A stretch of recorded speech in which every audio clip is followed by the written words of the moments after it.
नमस्कार दोस्तों, ये video editorial compilation for mains का पार्ट है। आप प्लेलिस्ट में जाके एडिटोरियल की वीडियोस पेपर वाइज और टॉपिक वाइज देख सकते हो। और अगर आप दिसंबर 2019 के बाद की वीडियोस को देखना चाहते हो तो वीडियो के नीचे मौजूद ज्वाइन बटन की सहायता से आप मेंबरशिप को ज्वाइन कर सकते हो। चलिए डिस्कशन स्टार्ट करते हैं। आप जनरल स्टडी पेपर 3 के इस टॉपिक से आर्टिकल को रिलेट कर सकते हो। इंट्रोडक्शन की हम बात करें, देखो स्मार्टफोन्स अब काफ़ी ज़्यादा सस्ते हो गए हैं और इंडिया में तो इंटरनेट तो बहुत ही ज़्यादा सस्ता है। कुल मिला के हमारे देश में 750 मिलियन लोग ऐसे हैं जो इंटरनेट को एक्सेस कर पाते हैं। फाइनेंशियल टेक्नोलॉजी सेक्टर में भी काफ़ी डेवलपमेंट्स हुए हैं।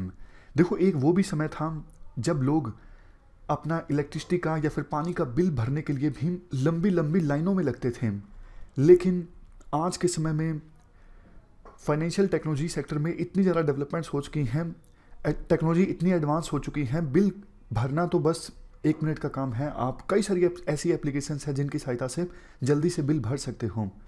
कोविड-19 की महामारी के बाद और भी काफ़ी सारे डिजिटल प्लेटफॉर्म्स इमर्ज होके आए गुड्स एंड सर्विसेज प्रोवाइड करने के लिए, जैसे ऑनलाइन एजुकेशन, टेलीमेडिसिन, इनका काफ़ी ज़्यादा इमरजेंस हुआ है और बहुत सारे प्रोफेशनल्स कोविड-19 की वजह से घर से काम कर पा रही हैं। लेकिन देखो, ये कहना कि इंडिया अब पूरी तरह से डिजिटल हो चुका है, ये गलत होगा। ऐसा प्रधानमंत्री मोदी ने भी कहा बेंगलुरु टेक समिट में बोलते हुए।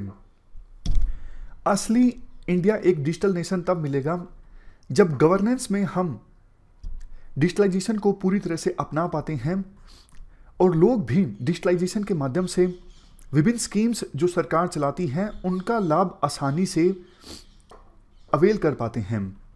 यहाँ पर देखो, गवर्नमेंट कितनी रेडी है टेक्नोलॉजी का इस्तेमाल करने के लिए ताकि ओपन पार्टिसिपेटरी पब्लिक सिस्टम को इस्टेब्लिश किया जा सके, जिसे सिटीजन्स माने कि हाँ, हम ऐसे सिस्टम में पार्टिसिपेट कर सकते हैं। मतलब ये सिस्टम ट्रस्टवर्दी समझा जाए सिटीजन्स के द्वारा।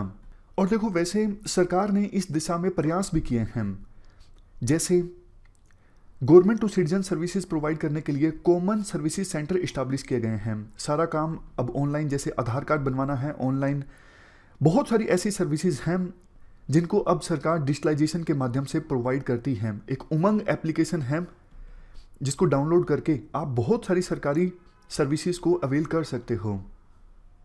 बट देखो, बहुत सारे ऐसे सेक्टर्स भी हैं जहां पर अभी डिजिटलाइजेशन का इस्तेमाल अच्छे से नहीं किया गया है, जैसे रोड सेफ्टी।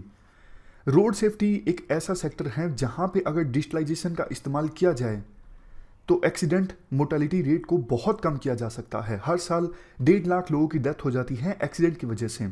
तो इस सेक्टर में भी डिजिटलाइजेशन का इस्तेमाल किया जा सकता है। और ये तो सिर्फ एक एग्जांपल है, और बहुत सारे सेक्टर्स, जैसे हेल्थ सेक्टर।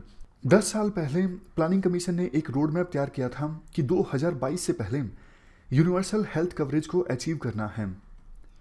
क्या विभिन्न गवर्नमेंट्स 2022 से पहले यूनिवर्सल हेल्थ कवरेज को अचीव करने की दिशा में आगे बढ़ रही हैं? इसका आंसर है नो। हालांकि देखो, सरकार ने कदम जरूर बढ़ाए हैं। फॉर एग्जांपल, प्रेजेंट गवर्नमेंट ने प्रधानमंत्री जन आरोग्य योजना लॉन्च की, बट यूनिवर्सल हेल्थ कवरेज तक हम अभी भी नहीं पहुंच पाए हैं। इसके बाद एक डिजिटल हेल्थ आईडी का सिस्टम सरकार इंप्लीमेंट करना चाहती है कि हर एक पर्सन को डिजिटल हेल्थ आईडी मिले, जिसकी सहायता से डॉक्टर सारा प्रीवियस रिकॉर्ड चेक कर सके, प्रीवियस कौन कौन से डिजीज से पेशेंट सफ़र हुआ है, कौन कौन सी दवाइयों को प्रिस्क्राइब किया गया है। तो ये काफ़ी अच्छा रहेगा जितना जल्दी इसे इम्प्लीमेंट किया जा सकता है। इसके बाद राइटर कहते हैं यूनिवर्सल हेल्थ कवरेज का कम से कम देखो एक कंपोनेंट ऐसा है जो जल्द ही अचीव अब किया जा सकता है डिजिटलाइजेशन के माध्यम से, वो है access to free essential prescription drugs.